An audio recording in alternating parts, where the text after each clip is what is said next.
Welcome to Diplomate from Home. So in this video we will discuss about the topic or the about the peasant movement. So ये जो peasant movement है हमारे लिए काफी important है. UPSC इससे हर वक्त क्वेश्चन पूछते रहती है. हर साल आप देखोगे peasant movements हो गए या ट्राइबल मूवमेंट्स हो गए, इन सब से यूपीएससी क्वेश्चन पूछती है. और क्वेश्चन कैसा पूछता है? क्वेश्चन काफी टफ नहीं रहती है, काफी सिंपल रहती है, काफी सिंपल. बेसिक अंडरस्टैंडिंग आपको उस किसी भी मूवमेंट की है कि नहीं, वो बस इतना ही चेक करती है. तो हम डिस्कस करते हैं. तो सबसे पहला पीजेंट मूवमेंट आपका कहलाता है इंडिगो रिवोल्ट. ये कहाँ पर हुआ था? इंडिगो रिवोल्ट ये बंगाल में हुआ था. और ये कब हुआ था? 1859 से 1860. और इस इंडिगो रिवोल्ट के लीडर कौन थे? तो इनके लीडर थे दिगंबर बिस्वास और विष्णु बिस्वास. तो यूपीएससी आपसे ये पूछ सकता है कि इंडिगो रिवोल्ट के कौन से लीडर है. तो ये मैच द फॉलोइंग में ऐसा रहेगा. और ईयर्स को लेकर बात करें अगर, तो ईयर्स भी क्रोनोलॉजिकल ऑर्डर में जो क्वेश्चंस आते हैं उनके हिसाब से ये सेट कर सकते हैं. अगर काउजेस की बात करें तो यहाँ पर प्लांटर जो थे वो फोर्स करते थे पीजेंट को कि आप ग्रो करें इंडिगो अपने जमीन पर.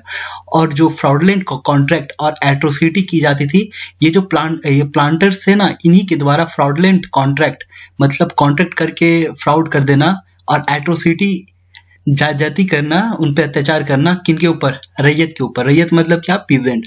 तो जो वहां पर उस लैंड पे काम करते थे. तो और इसका कॉन्सिक्वेंस क्या निकला? तो बंगाली इंटेलिजेंसिया जो थी, जो बंगाली इंटेलिजेंसिया जो उस वक्त के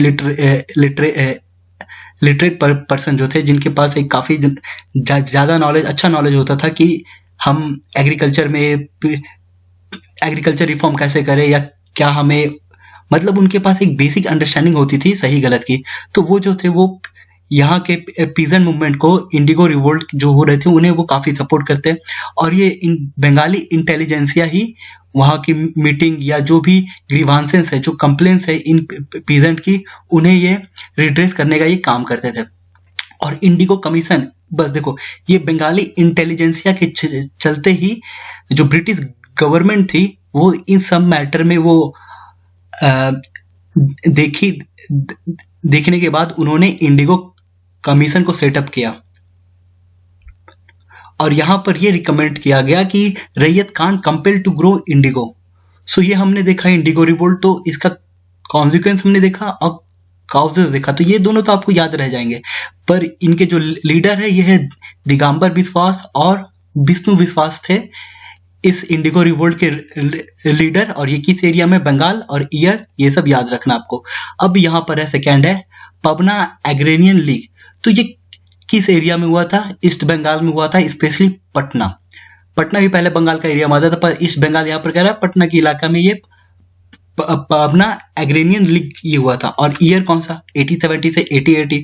और इंपॉर्टेंट लीडर थे इस पे, जैसे कौन? बंकिम चंद्र चटर्जी, आरसी दत्त, सुरेंद्र नाथ बनर्जी.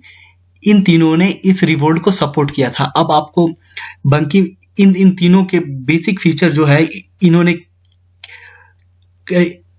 इनकी क्या कंट्रीब्यूशन रही है इंडिया के फ्रीडम स्ट्रगल में और इंडिया के सोशल रिलीजियस मूवमेंट में क्या इनकी कंट्रीब्यूशन रही, ये भी आपको याद रखना. और इनमें से कौन से इंटरनेशनल कांग्रेस की सेशंस के प्रेसिडेंट बने, ये भी आपको एक ब्रॉड नॉलेज होनी चाहिए. और ये पबना एग्रेरियन लीग का ये रीजन क्या था? रीजन इसका ये था कि जो रेंट को बढ़ा दिया गया था बाय द जमींदार बियॉन्ड लीगल लिमिट. तो मान लो 50 रुपए तक आप इस जमीन की रेंट ले सकते हैं, पर जो जमींदार थे वो 50 रुपए से ज्यादा लेते थे, जबकि 50 रुपए एक लीगल लिमिट थी, पर ये जमींदार उस लीगल लिमिट से भी ज्यादा पैसा लेते थे.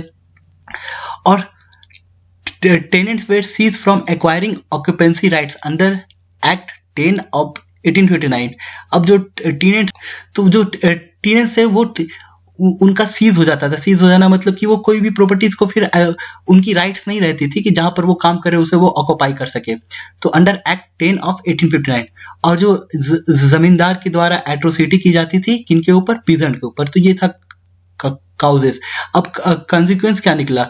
तो जो Pabna revolt was completely non violent in nature, there was a legal struggle by the ryot against the zamindar. तो देखो अब ये पबना एग्रेरियन लीग, इससे ही कह रहे हैं पबना रिवोल्ट। अब ये क्या, ये ऐसी रिवोल्ट थी जो कि नॉन वायलेंट थी नेचर में, और there was a legal struggle by ryot against the zamindar. तो ये जो स्ट्रगल थी ना, ये एक लीगल स्ट्रगल हो रहे थे रैयत अगेंस्ट जमींदार। और जो जो रैयत थे वो रिफ्यूज कर रहे थे to pay the enhance rents and fund were raised to fight court cases. तो जो रैयत थे वो जो बढ़े हुए रेंट है उसे वो देने से मना कर रहे थे, और वो बढ़े हुए जो रेंट की फी है उसी से वो कोर्ट में केस लड़ रहे थे। इसलिए ये लीगल स्ट्रगल बता रहा है, नॉन वायलेंट इन नेचर बता रहे हैं। और 1885 में क्या होता है, बंगाल टेनेंसी एक्ट को पास किया जाता है गवर्नमेंट के द्वारा कि वो प्रोटेक्ट कर सके टेनेंट्स फ्रॉम जमींदार, टेनेंट्स को, पीजेंट को जमींदार से प्रोटेक्ट कर सके। तो बंगाल टेनेंसी एक्ट पास होता है 1885 में। तो ये सब इंपॉर्टेंट है। यहाँ पर मैंने जिस तरह पहले रिवोल्ट में बात किया, इंडिगो रिवोल्ट में, सेम स्ट्रैटेजी यहीं पर लगानी है, यहाँ पर भी लगानी है। अब इसके बाद आता है डिकन रैयत। तो ये सब जो हम पढ़ रहे हैं ना, ये है पीजेंट मूवमेंट, पीजेंट से रिलेटेड, ठीक ना। अब डिकन रैयत नाम से आ रहा है, डिकन वाला इलाका मतलब बॉम्बे डिकन रीजन, और इसकी ईयर 1870 में हुई थी। और इसके लीडर रहे हैं पूना सार्वजनिक सभा को founder MG Ranade supported this movement.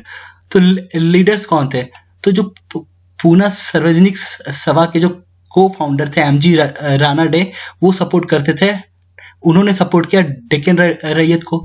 अब इनकी काउस क्या है, highland revenue policy under the ryotwari system. अब आपको ये पता रहना चाहिए रैयतवारी सेटलमेंट क्या होता है, समझे ना, रैयतवारी, महलवारी। तो मैं इसके लिए एक सेपरेट वीडियो लाऊंगा। तो ये जो रैयतवारी सेटलमेंट में क्या था, हाईलैंड रेवेन्यू थी, वहां पर हाईलैंड रेवेन्यू पॉलिसी के चलते ये डेक्कन रैयट्स होता है। और किस रीजन से होता है, अब American civil war, there was a increase in demand for cotton. अब देखो जब अमेरिकन सिविल वार हो रहा था, तब वहां पर तो कॉटन की डिमांड काफी ज्यादा बढ़ गई। ओके, अब अमेरिकन सिविल वार में कॉटन की डिमांड उस वक्त काफी ज्यादा बढ़ गई इंडिया से। तो जो मनी लेंडर थे वो काफी जेनरस से during the time became oppressive once the American civil war got over. अभी इसका रिजल्ट क्या निकला, अब ये था डेक्कन रैयट्स, तो और इसके टाइम पे अमेरिकन सिविल वार होता है, याद रखना ये चीज, ये इंपॉर्टेंट है, ये भी इंपॉर्टेंट है, समझे। तो ये चांस है अमेरिकन सिविल वार किस टाइम पे नहीं, अगर स्टेटमेंट पूछ दी during American civil war in India Deccan riots और ऑल्सो गोइंग ऑन। सो हाँ, तो इसका कॉन्सिक्वेंस क्या निकला, there was a social boycott movement को ऑर्गेनाइज किया गया रैयत के द्वारा कि वो अगेंस्ट मनी लेंडर के अगेंस्ट में जो रैयत थे उन्होंने सोशल बॉयकॉट मूवमेंट को स्टार्ट कर दिया। तो ये जो डेक्कन रैयट्स हुआ था ना, यहीं पर जो अकाउंट्स बुक थी, शॉप्स थे और हाउस थे, ये सब किसके, मनी लेंडर के, ये सब सारे चीज पे जो रैयत थे वो अटैक करते। और डेक्कन रैयत कमीशन को सेटअप भी किया गया था, which give its report in the British parliament in 1878। तो देखो ये भी हमारे लिए इंपॉर्टेंट है, यूपीएससी ऐसा नहीं पूछेगी कि डेक्कन रैयत कमीशन जो सेटअप हुई थी उनकी जो रिपोर्ट है वो ब्रिटिश पार्लियामेंट में 1878 पे रखी गई थी, समझे। तो यहां पर ये एक स्टेटमेंट बन सकता है, पूरा का पूरा स्टेटमेंट, समझे, एक जनरल वे में, समझे कि आपके दिमाग से ये तब ये निकल जाएगा कि यहाँ पर डेक्कन रैयट के टाइम पे कुछ ऐसा हुआ था। तो अब 1879 में क्या होता है, जो एग्रीकल्चरिस्ट रिलीफ एक्ट को पास किया जाता है गवर्नमेंट के द्वारा, विच प्रोवाइडेड रिलीफ टू द रैयत from the arrest and imprisonment. तो 1879 में जो एक्ट पास कराया गया था वो कौन सा एक्ट था, एग्रीकल्चरलिस्ट रिलीफ एक्ट को पास किया गया था गवर्नमेंट ऑफ इंडिया। और ये एक्ट क्या प्रोवाइड कराती थी, रैयत को रिलीफ प्रोवाइड करा रही थी फ्रॉम अरेस्ट के जो अरेस्ट हो रहे थे या इम्प्रिजन करने पे इन्हें रिलीफ पहुंचाई जा रही थी, समझे। अब इसके बाद आता किसान सभा, मूवमेंट। तो ये किस एरिया में हुआ था? उत्तर प्रदेश में हुआ था, स्पेशली उत्तर प्रदेश के किसी इलाके में, रायबरेली, फैजाबाद, सुल्तानपुर, अवध, ये इलाका में किसान सभा मूवमेंट हुआ था। और किस ईयर में हुआ था? 18 स्टार्टेड आफ्टर। तो देखो ये स्टार्ट हुआ था 1857 में, 1857 के बाद ये स्टार्ट हुआ था, पर जो मोमेंटम इन्होंने पकड़ा था ये 1920 के बाद इन्होंने अच्छा, तब तक यहाँ पर अच्छा मोमेंटम इन्होंने पकड़ा था।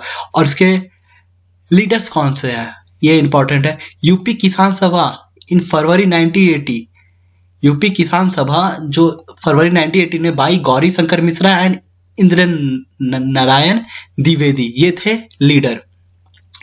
और अगर काउस की बात करें, रीजन की बात करें, तो क्या काउस थी इस मूवमेंट की? तो 1857 का जो रिवोल्ट हुआ था, तो मनी लैंडर ने सपोर्ट किया था ब्रिटिशर्स को। अब ब्रिटिशर्स अगेंस्ट इंडियन रेबेलियन थे ब्रिटिशर, तो ये जो ब्रिटिशर अगेंस्ट थे इंडियन रेबेलियन। अब ये इंडियन रेबेलियन कौन थे? जो सुनते समझते नहीं थे, ब्रिटिश की गलतियां देखी, वो जाकर के उस अटैक कर देते थे सीधा। वो रेबल्स थे, लड़ाइयाँ करने वाले, जो वार पे बिलीव करते हैं ना, वो इंडियन रेबेलियस थे। तो ब्रिटिशर, और देखो ब्रिटिशर को सपोर्ट मिला मनी लैंडर का, किसके अगेंस्ट में? इंडियन रेबेलियंस के अगेंस्ट में। So after the revolt Talukdar got back there land holding. So revolt, इस रिवोल्ट के बाद क्या होता है? जो तालुकदार के पास वापस आ जाती है लैंड होल्डिंग वाली power. From here atrocity like high rents. अब देखो यहाँ से जब तालुकदार के पास वापस आ गई लैंड होल्डिंग की पावर, तो यहाँ से एट्रोसिटी में क्या क्या आ जाता है? जैसे कि हाई रेंट लेना किसी लैंड का, summary eviction and illegal levy. तो देखो ये जो तालुकदार थे ये एट्रोसिटी करने लगे, जैसे कि एट्रोसिटी में क्या क्या? High rents, summary eviction and illegal levy. तो ये किनके ऊपर करने लगे? रैयत के ऊपर। तो इन्हें परेशान करने लगे तालुकदार। और hike price of food product and other necessary after world war 1। अब एक बात बताओ, वर्ल्ड वॉर 1 के बाद सारी चीजें महंगी हो गई है। तो ये दो कारण से किसान सभा मूवमेंट होता है। और इसकी कॉन्सिक्वेंस क्या आती है? तो यूपी किसान सभा और अवध किसान सभा ये सेटअप होते हैं उत्तर प्रदेश में। और यहाँ पर जो प्रोमिनेंट लीडर रहते हैं, जैसे कि मदन मोहन मालवीय, बाबा रामचंद्र, JL नेहरू, सपोर्ट करते हैं इन रैयत को, ठीक ना? ये सब सपोर्ट करते हैं। अब अवध किसान सभा, जो peasant do not do unpaid labour and ask for social boycott of those peasant who refuse to do so. तो अवध किसान सभा पीजेंट से कहते हैं कि बिना पेड, मतलब अगर अनपेड, अगर आप कोई वर्क कर रहे हैं, अनपेड लेबर आपको नहीं करना है, और जो ऐसा करता है उन्हें सोशल बॉयकॉट करे, तभी तो इन्हें समझ में आएगा, समझे? और इसका एक और कॉन्सिक्वेंस आता है कि 1920 में देयर वाज लूटिंग ऑफ बाजार एंड ग्रैनरी। तो देखो 1920 में क्या होता है? ये बाजार और ग्रैनरीज को भी ये लूटने लगते हैं।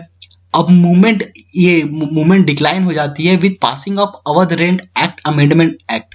तो ये जब एक्ट पास की जाती है ना, अवध रेंट अमेंडमेंट एक्ट, तब जाकर के ये मूवमेंट डिक्लाइन हो जाती है, कम हो जाती है। तो देखो कितना पीजेंट अभी के टाइम में देखोगे कि कोई भी चीज अगर महंगी होती है तो दूध गिराने लगते हैं, पॉलिटिशियन दूध को वेस्ट करने लगते हैं, सब्जियां रोड में गिरा देते हैं। तो जस्ट लाइक वैसे ही हो रहा था यहाँ पर किसान सभा मूवमेंट में। तो इसके लीडर कौन है पहले आपको याद रखना, गौरी शंकर मिश्रा और इंद्र नारायण द्विवेदी। और ये 1857 से 1920 तक चलता है। 1920 में ये काफी ज्यादा मोमेंटम पकड़ लेता है। और उत्तर प्रदेश में ये हुआ था। और काउज हमने देखा कि 1857 के बाद से जो ब्रिटिशर अगेंस्ट थे इंडियन रेबेलियंस के, समझे? तो इस चलते जो तालुकदार के पास वापस लैंड होल्डिंग वाली पावर आ गई, फिर ये एट्रोसिटी करने लगे। और वर्ल्ड वॉर 1 के बाद, मतलब 1914 और 1918 के बाद क्या होता है ना कि फूड की प्राइस में इन्फ्लेशन आ जाता है। इसके चलते ये सब रिवोल्ट होती है। और इसका रिजल्ट क्या निकल कर आता है कि जो मदन मोहन मालवीय है, बाबा रामचंद्र, जवाहरलाल नेहरू, ये रैयत को इस मूवमेंट के लिए सपोर्ट करते हैं। और जो अवध किसान सभा है वो कहती है कि जो अनपेड लेबर आपको नहीं करना, और जो करते हैं उन्हें आप सोशल बॉयकॉट करिए। और 1920 में इन्होंने बाजार भी लूट लिया, ग्रैनी भी लूट ली। अब इसी टाइम पे इस मूवमेंट को शांत करने के लिए अवध रेंट एक्ट को पास किया जाता है। तो हमने कौन कौन सा इस पे देखा, किसान सभा मूवमेंट हमने देखा है, ये 1857 से 1920 तक चलता है।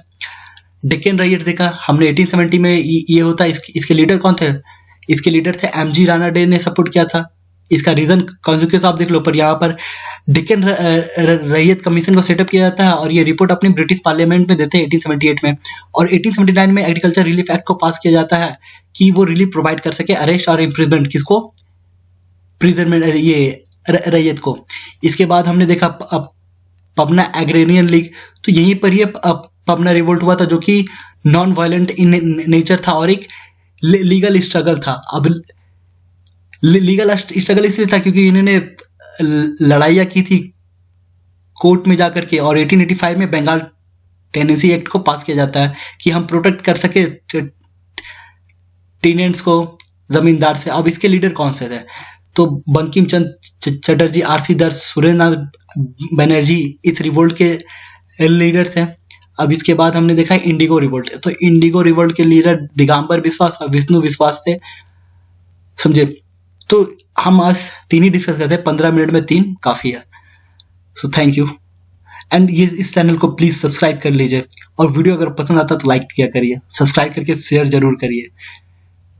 Thank you.